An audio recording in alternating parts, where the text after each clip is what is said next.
Good evening, Singapore Church. So wonderful to be able to be with you guys. Singapore before, I think we came in 2010 and then came in 2014, to Pua and Angie, Budi, Bert, Samuel, Wekong. I mean, there's so many just good friends that we want to send our love to. Also, just of course, Singapore is just such a wonderful city. I mean, I know you guys invented the USB drive that came from Singapore. I don't know if you knew that. Sustainable synthetic seafood comes from Singapore, and of course, you just had the Formula One Grand Prix last weekend, and I was watching the Grand Prix, and my guy came second. I'm a Ferrari fan, so that was kind of fun to see, but. I'd love to one day come and even watch the Singapore Grand Prix in Singapore. That would be a great honor. But just a huge love from Irene and I to all of you guys. Now, here is my family.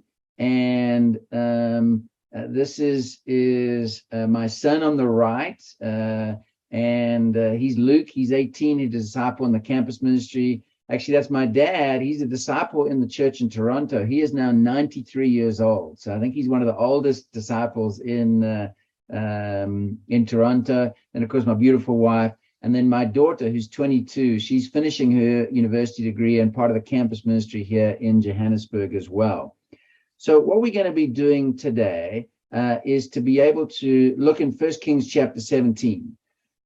So if you guys can turn your Bibles there, and of course this comes from this is a seminar that we're going to be doing that comes from a book that Irene wrote, and we'll be talking about some great scriptural principles that we think could help you a lot from this particular passage.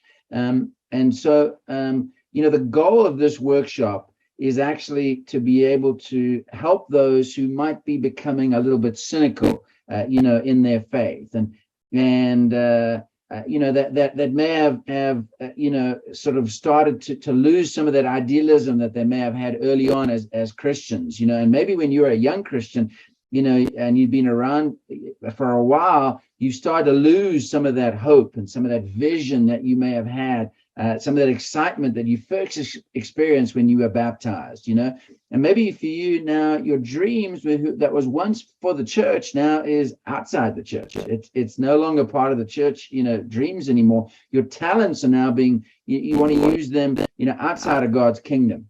And maybe you come to church now more out of habit because it's the right thing to do, rather than the passion that you first had when you first came to church, when it was just, you wouldn't miss a service for anything. You were so excited to be able to be at church. If in any way this describes you, then you're in the right place tonight. Because it's been said that if you scratch under the surface of a cynic, you will find a wounded idealist. Let me say that again. If you scratch under the surface of a cynic, you will find a wounded idealist. No one, starts off wanting to become a cynic. No one wants to become a Christian cynic. When we come to faith and we read the Bible and the fellowship and the mission, it was new and it was exciting and you were just so thrilled by it. But over time, some of the disappointments that we can experience as disciples, they start to erode, your faith and start to make you a little more cynical, and it starts to wear away at that excitement. And so today or tonight, we hope to give you some deeper insights into human nature and some insights into some scriptures that I think will tell us a lot. And maybe even looking at the weaknesses of some temperaments that you may have, especially if you are an idealist today. And we can try, help you and not let Satan trip you up.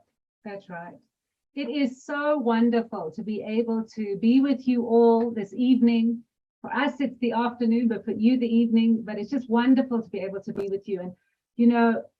And, wow, I didn't realize it, but I had become a Christian cynic. I mean, who thought that you can become a Christian cynic? But I was a total Christian cynic.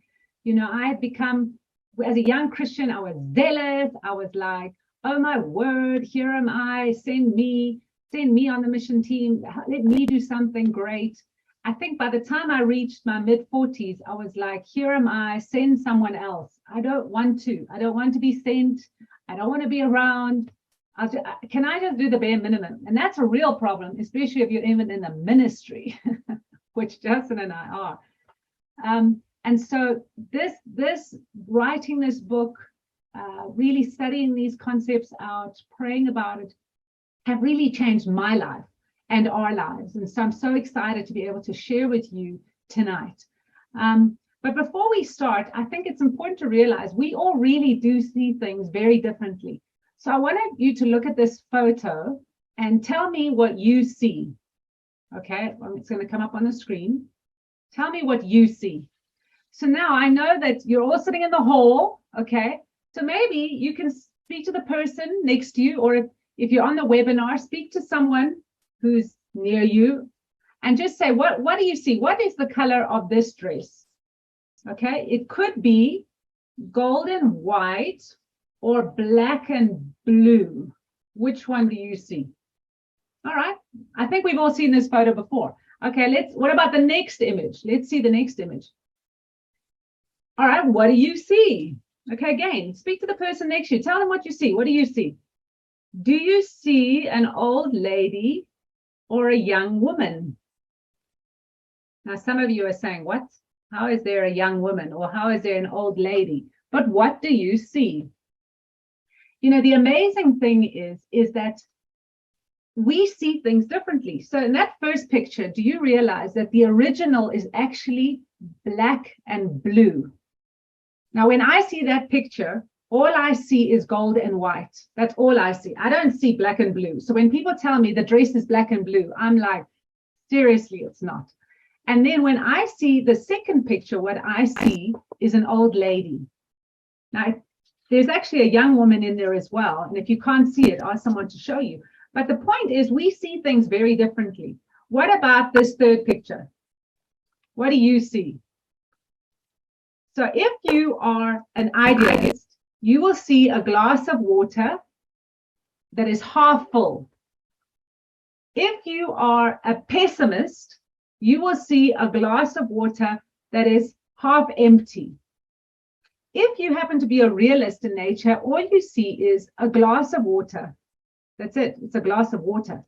But if you are a cynic, you're probably thinking, why on earth are they even showing us this glass? What difference does it make? And I think, you know, it shows the different human natures we have. And so we're going to define tonight what these different natures are. So the first thing is a pessimist. And a pessimist is a person inclined to emphasize adverse aspects, conditions, and possibilities. An individual who expects the worst outcome. Let's look at the second one, a realist.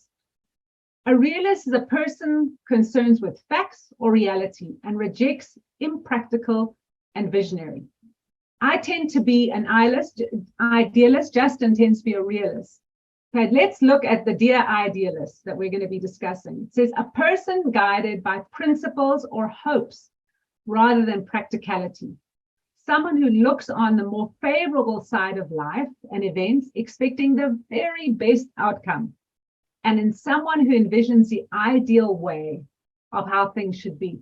Now, the truth is that the idealist has the greatest vision of everyone, but they are also the one who is a danger of being the most disappointed and wounded, even in the church, because you're coming with such expectations of how you think everything's going to work out. It can really wound you. And finally, you got the cynic.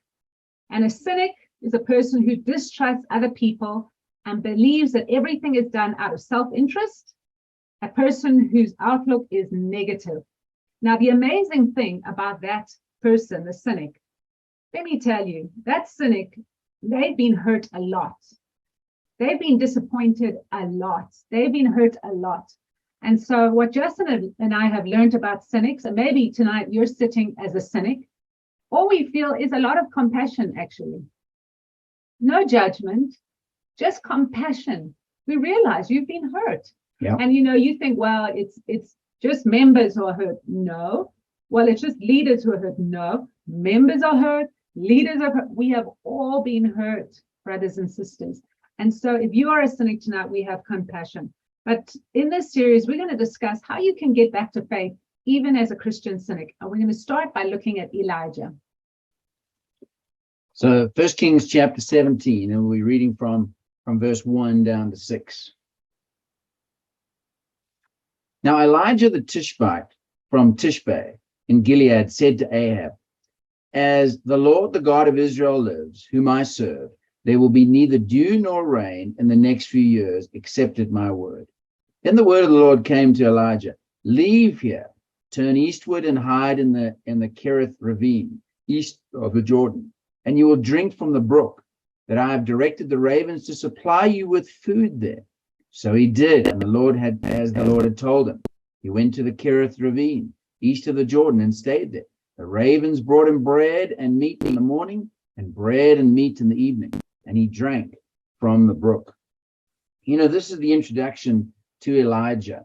And Elijah is a great character in the Bible. He's an amazing guy. And of course, interesting enough, there's literally only 7 chapters devoted in the Bible to his life. Just 7. Whereas, of course, if you think about so many other great Bible characters, it's so much more. There's books written on David or what have you. But Elijah, just 7 chapters. And we see his first assignment that he gets given here as following God. And his first assignment is to confront the king. And this king, was Ahab, and Ahab was a really bad guy. In 1 Kings, we learn a little bit about how bad Ahab was. Ahab did more to arouse the Lord's anger than all the kings of Egypt before him, all the kings of Israel before him. This is a bad guy. He's a wicked guy. All right, and this is his first assignment that he gets from the Lord, is to go ahead and confront him. This was tough, but Elijah takes it with boldness. He's excited. He's like, all right, no problem. We're going to do this. All right. And he says there's going to be no more rain. All right. And he's bold. He's without flinching. He just preaches the word, and he goes to take up residence by a stream. And at the stream, he is miraculously fed, from meat, and bread from the ravens day and night. I mean, he's got business class, seating here and arrangements during a drought. I mean, he's living by a stream. He gets bread delivered, in the morning and dropped off by ravens. And he gets his meat delivered and dropped off. It's like Uber Eats, back in his day. All right. And so he's having a great setup. All right. In verse 7, the stream dries up, and God tells him to go find a widow who's down to her very last jar of flour. So he goes and he finds the widow, and of course God makes it bottomless flour. I mean, no matter how often he pours out the flour, the jar just fills back up again. And the oil, the widow pours out the oil, and the jar just fills back up again. I mean, this is just awesome. All right. Then what happens is a tragedy. Her son dies, and Elijah boldly asks for a miracle, and the boy comes back to life. Now, the amazing thing is, this is the very first time in the Bible that someone actually gets to be raised from the dead. It had never happened before. This miracle had never been done. Elijah had never seen someone else do this. He didn't have an example before him that God could do this. But he's an idealist. He believes God can do anything, and so he believes it. He calls on God, and the boy is raised from the dead. For Elijah, he is loving being a follower of God. I mean, it just keeps getting better and better. This is awesome. To be a Christian, to be a God follower is the best thing. All right. Then we see, 1 Kings chapter 18. You can turn your Bible there in 1 Kings chapter 18, and we will read as the story goes on. Verse 1 to 4. After a long time, in the 3rd year, the word of the Lord came to Elijah. Go and present yourself to Ahab, and I will send rain on the land. So Elijah went to present himself to Ahab. Now the famine was severe in Samaria, and Ahab had summoned Obadiah, his palace administrator. Obadiah was a devout believer in the law. While Jezebel was killing off the Lord's prophets, Obadiah had taken up 100 prophets and hidden them in 2 caves, 50 in each, and had supplied them with food and water. He goes and he presents himself to Ahab again, and he meets up with Obadiah along the way in verse 7. And Obadiah tells him something interesting. He tells him, listen, I've been protecting some other prophets, and I've got about 100 of these prophets that I've been hiding away from this evil king Ahab, and I've been feeding them. And so there are 100 devout Lord, God followers still left in Israel. And it's a very important detail to keep in mind because he says it in verse 4. He says it again in verse 13. He says it again, I have saved 100 of the Lord's prophets and kept them hidden. I mean, we'll find out why this is important later. But twice he's told there are 100 left. You're not the only one, okay? And when he meets up with Ahab, he then says, okay, Ahab, it's time for us to have a showdown. All right, I want you to bring all the prophets of Baal, and we're going to have a showdown on Mount Carmel. And of course, we pick up in the story in verse 18. But just remember that detail. I've saved 100 of the Lord's prophets. All right, 1 Kings chapter 18, verse 25. Elijah said to the prophets of Baal, choose one of the bulls and prepare it. First, since there are so many of you, call on the name of your God, but do not light the fire. So they took the bull given to them and prepared it. Then they called on the name of Baal from morning till noon. Baal, answer us, they shouted. But there was no response. No one answered, and they danced around the altar that they had made. At noon, Elijah began to taunt them. Shout louder, he said. Surely he is a god. Perhaps he is deep in thought, or maybe he's busy, or he's traveling. Maybe he's sleeping and must be awakened. So they shouted louder and slashed themselves with swords and spears, as was their custom, until blood flowed. Midday passed, and they continued their frantic prophesying until the time for the evening sacrifice. But there was no response. No one answered. No one paid attention. Then Elijah said to all the people, come here to me. And they came to him. And he prepared the altar of the Lord, which had been torn down. Elijah took 12 stones, one for each of the tribes descended from Jacob, to whom the word of the Lord had come, saying, your name shall be Israel. With the stones he built an altar in the name of the Lord, and he dug a trench around it, and large enough to hold 2 seahs of seed. They arranged the wood, cut the bull into pieces, and laid it on the wood. Then he said to them, fill 4 large jars with water, and pour it on the offering and on the wood. Do it again, he said, and they did it again. Do it a 3rd time, he ordered, and they did it a 3rd time. The water ran down around the altar and even filled the trench. At that time of sacrifice, the prophet Elijah stepped forward and prayed, Lord, the God of Abraham, Isaac, and Israel, let it be known today that you are a God in Israel, and that I am your servant and have done all these things at your command. Answer me, Lord, answer me, so these people will know that you, Lord, are God, and that you are turning their hearts back again.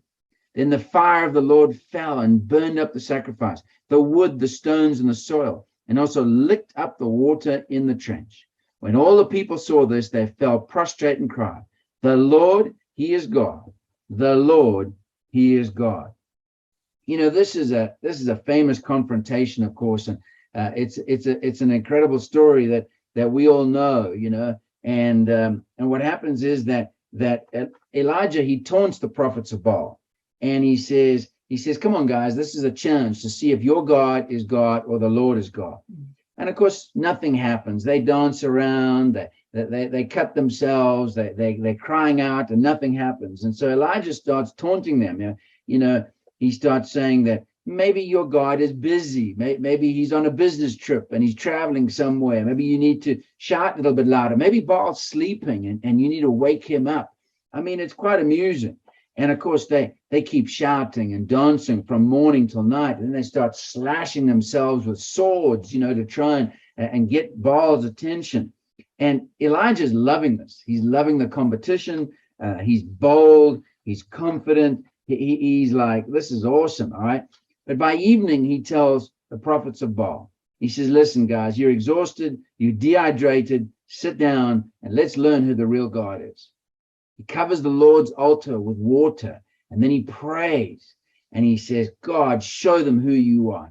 Fire, of course, comes down from heaven and burns up the sacrifice and licks up the water, kazam, whoosh, it all happens. And then he orders for all the prophets of Baal to be killed. He prays for rain. This has been a long drought, and it rains. It's an incredible victory.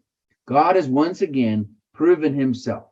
And so for Elijah, everything is going well. I mean, this is beautiful. It's victory after victory. He's confronting the wicked. He's wiping out false prophets. He's raising people from the dead. He's living in a stream during the drought. Serving God is everything he could have hoped for and more. Elijah is bold and he's filled with optimism. But just a note, there is a difference between optimism and faith. It's not the same thing. Faith is only true faith once it's been tested. And let me show you a picture of someone who's about to find out about their faith being tested. All right. This elephant, he's optimistic that this is all going to end well. But he is about to learn the difference between optimism and faith in a very painful way. For Elijah, his faith was about to be tested. And we read in chapter 19, verse 1 to 5. Now Ahab told Jezebel everything Elijah had done and how he had killed all the prophets with a sword. So Jezebel sent a messenger to Elijah to say, may the gods deal with me, be it ever so severely, if by this time tomorrow I do not make your life like one of them. Elijah was afraid and ran for his life. When he came to Beersheba in Judah, he left his servant there, while he himself went a day's journey into the wilderness. He came to a broom brush, sat down under it, and prayed that he might die. I have had enough, Lord, he said. Take my life. I am no better than my ancestors. And he lay down under the bush and fell asleep. Elijah has his faith tested. And it's not a pretty sight. This is not working out quite the way he was hoping, all right? Jezebel threatens to kill him, all right? Elijah is terrified, and he runs for his life. Elijah now is a wanted man in his nation, all right? He runs for safety into the wilderness, to what he's known before. He sits down, and he prays that he can die. He has had enough, all right? And in verse 4, he says, Lord, take my life, all right? It's in my life, I'm no better than my ancestors. Now think about this just for 1 second, okay? I have had enough, Lord. Enough of what? Enough exactly of what? Everything has gone well for Elijah. This is the very first actual challenge for his faith, and it just unravels in this moment. He's had enough. I mean, this is crazy, all right? Why would someone possibly react this way when things have gone so well in their lives up until this point? Well, I do believe that God is giving us a little bit of insight into Elijah's character and into human nature. If Elijah had been wired as a pessimist, he probably would have said, well, I knew that this wasn't going to work out. I knew that this wasn't a good idea and that Jezebel was going to get upset. Things were going well, but I knew that hard times are around the corner. He was a pessimist. If Elijah was a realist, he probably would have been like, well, I guess this is probably about what I should have expected. You can't expect everything to go right all the time, I should have expected a few setbacks. But I think God is giving us some insight here into Elijah. Elijah was wired like an idealist. And for idealists, when God is on your side, how can something possibly go wrong? All right. He's devastated. He's disillusioned.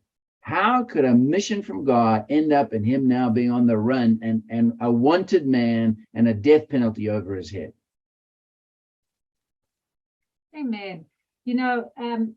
I'm an absolute idealist. I'm a bona fide. I've got my passport. I'm an idealist. And I know that maybe there's some some of us who are younger in the hall and on this webinar, and you are still an idealist and you haven't really been wounded maybe. And so you're thinking, wow, what are these old people talking about? Because it's fabulous, you know. I mean, everything is going to work out. And shame, maybe it was difficult for you guys, but it's going to be different for me. For me, things are going to be different. And that's typical of an idealist. You know, it happens to other people, it doesn't happen to me. And so we wanted to share with you some of the different positive and negative traits of what an idealist is.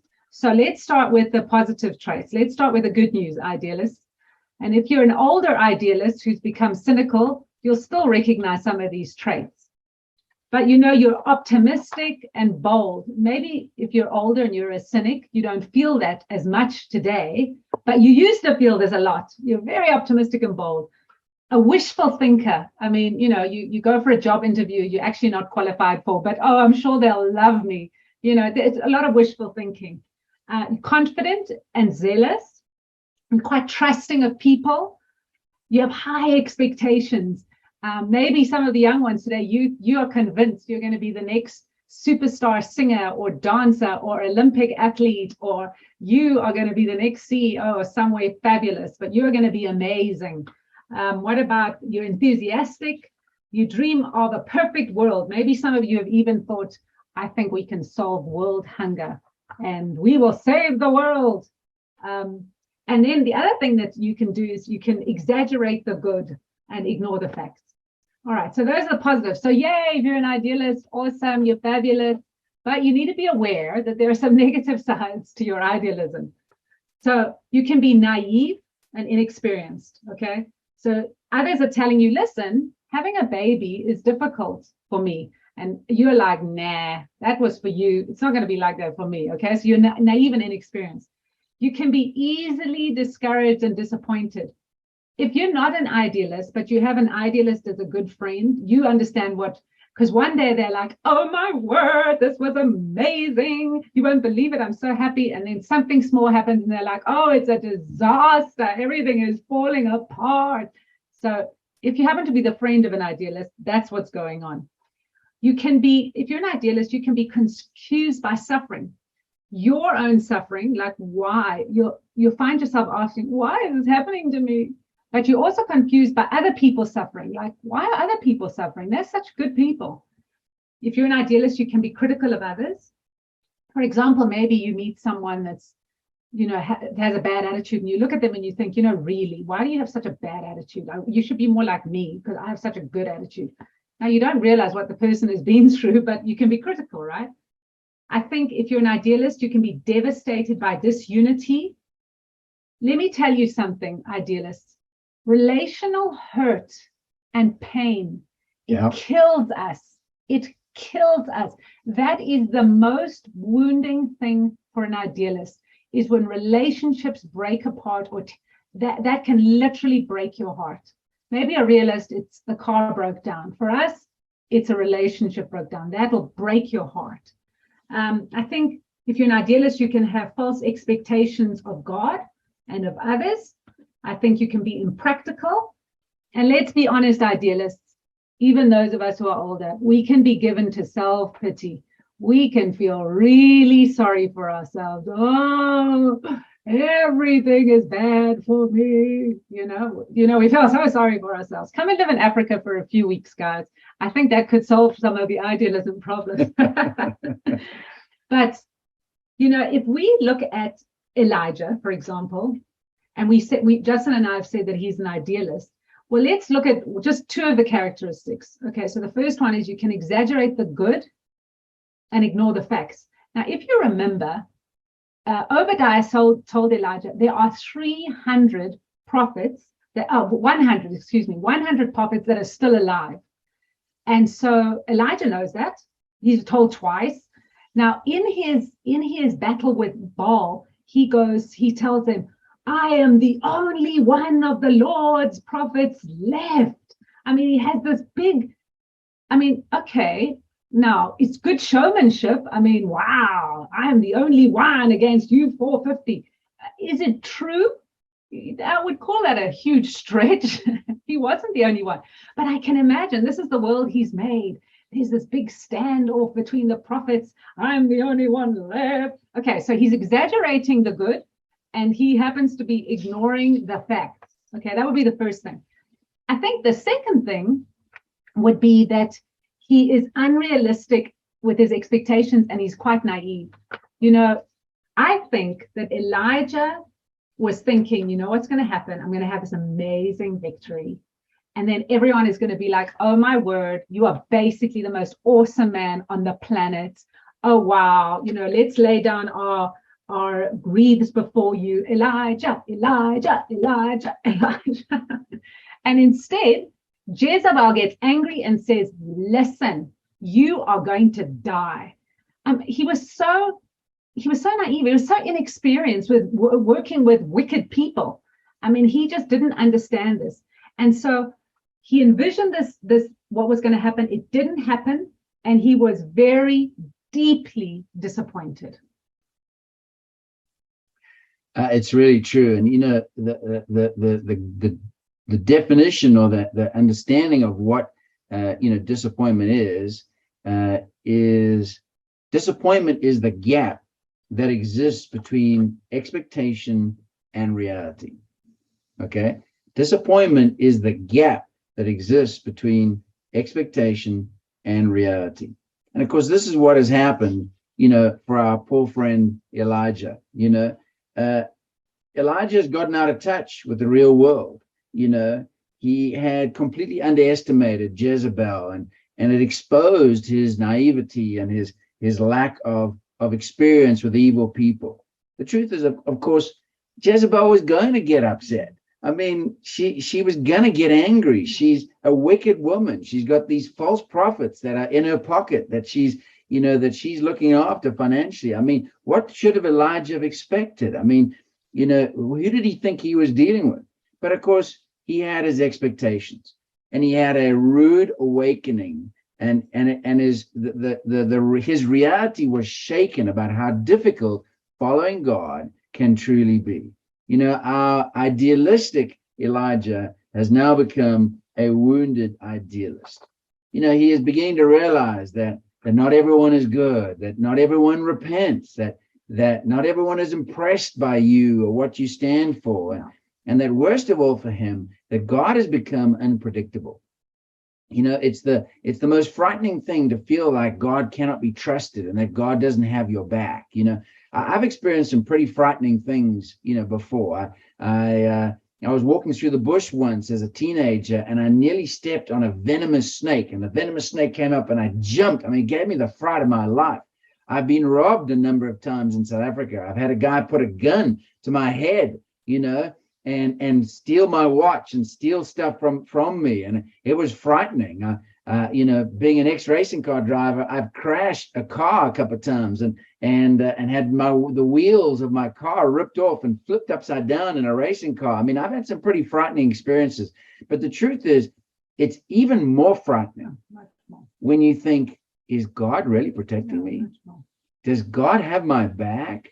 And Elijah's reached this point where he's running away into the desert because he doesn't feel like God is safe anymore, and of course, he should have known this. He should have known that other people gone through challenging things. Of course, Jesus himself tells us that life is going to be hard. We know this from in the book of John chapter 16, Jesus tells his followers, in this world, you will have trouble, okay? And yet, if you're an idealist, trouble, when it comes to you, still surprises you. Totally. Even though Jesus told you you're going to have trouble, okay? It still surprises us when trouble arrives, right? And Elijah, he just cannot handle this reality. And so he goes to meet with God at Horeb. He's rehearsed what he's going to say. He's got his speech all worked out. And we see him in chapter 19 give his little speech, all right, to God about how he's feeling. All right, let's read chapter 19, verse 9. And the word of the Lord came to him, saying, what are you doing here, Elijah? He replied, I have been very zealous for the Lord God Almighty. The Israelites have rejected your covenant torn down your altars, and put your prophets to death with the sword. I am the only one left, and now they are trying to kill me too. The Lord said, go out and stand on the mountain in the presence of the Lord, for the Lord is about to pass you by. Then a great and powerful wind tore the mountains apart and shattered the rocks before the Lord. But the Lord was not in the wind. And after the wind, there was an earthquake, but the Lord was not in the earthquake. After the earthquake came a fire, but the Lord was not in the fire. And after the fire came a gentle whisper. When Elijah heard it, he pulled his cloak over his face and went out and stood at the mouth of the cave. Then a voice said to him, what are you doing here, Elijah? You know, Elijah gives his little speech here. And of course, there's some factual inaccuracies in his speech. All right. He's not the only one left. All right. Now, interesting enough, God doesn't even tackle him with those inaccuracies. Exactly. And he just says to him, he says, go and stand outside, and I'm going to pass by. And this wind came by, and this earthquake came by, and this fire came by. And then God finally appears to him in a gentle whisper. You know, I think that Elijah should have gotten the hint by now that God was trying to say to him, it's going to be okay. All right. I am powerful. All right. Despite how it looks. Okay. I've got this one. All right.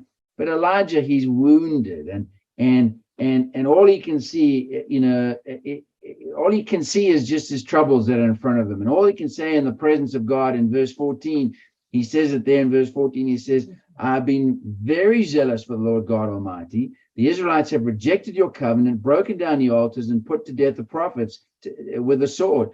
I am the only one left. This is the second time he's given the speech to God. And now they are trying to kill me too. There is his second time he gives this speech, all right? They're trying to kill me too. Now, if God had left Elijah in this state, this would have become his defining statement, all right? And yet God doesn't allow him to be in this state. He wants to help him out, all right? But is it true that he was the only one left? No, it wasn't true. There were 100 prophets left, all right? A lie had become Elijah's truth. That is such a sad thing, all right? He was so wounded, so hurt, so, devastated by what happened that a lie had become his truth. The lens that he was wearing with his glasses had distorted it so much that he couldn't see it, all right? He'd become cynical and negative. He felt sorry for himself. And now he doesn't even want to listen to God anymore. Sometimes we can be this way. When we get wounded, when we get let down or hurt by different people, all right, we start seeing things in the negative. I know that none of us want to be Christian cynics. I mean, that's not what you dreamed of when you were a young Christian, is to become a cynic, all right? No one thought, when I get older, I'll become jaded and sour-faced, but we do face difficulties, and we need to learn how to deal with them. Yeah, I think our question, especially for those of us who are older, is what beliefs have come to define you? Elijah started with, as an idealist, yoo-hoo, I'm the only one. When he became cynical and he went to God, he told God, I am the only one. And God tried to encourage him. And then he says again, I am the only one. It became this lie, like Justin said, has become this truth to him. It became his defining statement. We all know people like this. The person, you go to a party and they tell you, can I tell you about, my husband who left me? He's such a delinquent. And then you go somewhere else. Can I tell you? And then they're in the checkout line at the supermarket, and somebody's willing to talk to them. Can I tell you about my husband it's just who they are now. It's, they're going to talk about this. It's become how they're defined. And, I think for me, I had become defined as cynical. You see the young people, they get up, they're like, "Well, we're going to change the world." And I'd sit back and say, "Yeah, I'd like to see you try. It's a lot harder than it looks, buddy. Yeah. Good luck with that. I'll be here drinking my pina colada when you get back, and I can tell you my war stories." I had become super cynical. I would sit in staff meetings. Do you remember this, Justin? And we'd come up with a plan, a great bring your neighbor day or something fabulous we're going to do. And man, I wouldn't say anything in the meeting, but afterwards I'd tell Justin, "Let me tell you why this is not going to work. This is not going to work. That's going to, all the reasons why it's not going to work." I just became so cynical. And before I was like, "Yes, let's do something." But our question is, what has come to define you? Maybe you can say, "Oh, I was, but now. Oh, I used to be, but now. Oh, Rentons, let me tell you about me. I was so zealous back in the day. I've even been on a mission team, all right? So don't tell me about dreams. I've led a Bible talk. I've been in the ministry even. Maybe there's some ex-ministry people. You know who you are. But maybe it's like, well, my best friend fell away, so now I just can't be zealous. Or maybe it's, I had a lot of trouble in my marriage, and I expected my marriage to go great. And so now I'm really wounded. Maybe it's you've messed up spiritually in some way. And so now you feel too ashamed to want to re-engage with faith. A big one for me is spiritual heroes that have fallen. As an idealist, you look up to people so much. Oh my word, they're perfect. They can do no wrong. I love them. And I mean, that's great to have respect for leaders.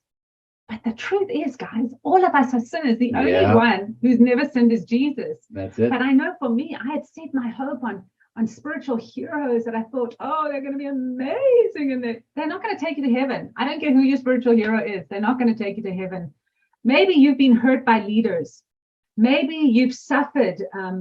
Maybe you've got a sickness. Maybe you got ill, or you're battling with an illness and you just don't understand why God didn't take it away. Maybe you're single and you just wish you could find a husband and you've been praying forever and it's just not happening. And you're like, seriously, God? And you become cynical. Maybe you've wanted children or a child and it's not happening. Maybe you've lost someone. Somebody has died. That you just can't get over, just the wounding that created. The truth is, your wounding. And maybe, when we talk over the next 2 days, you can speak to a friend and say, look, I really think this was my wounding. This was my wounding. But here's the great news, okay? Because I'm a recovered wounded idealist. Mm-hmm. Here's the great news. Yes, she is. The wounding doesn't need to be the end of your story. The wounding wasn't the end of Elijah's story. In fact, he became one of the greatest prophets. It wasn't the end. Elijah's best days lay ahead of him, not behind you. And we are here. The whole purpose of the seminar is to let you know that your best days lie ahead, not in the past, what we used to be, what we should. No. Your best days lie ahead, because I'm going to give you some amazing wisdom. And that is this. Wisdom is nothing more than healed pain.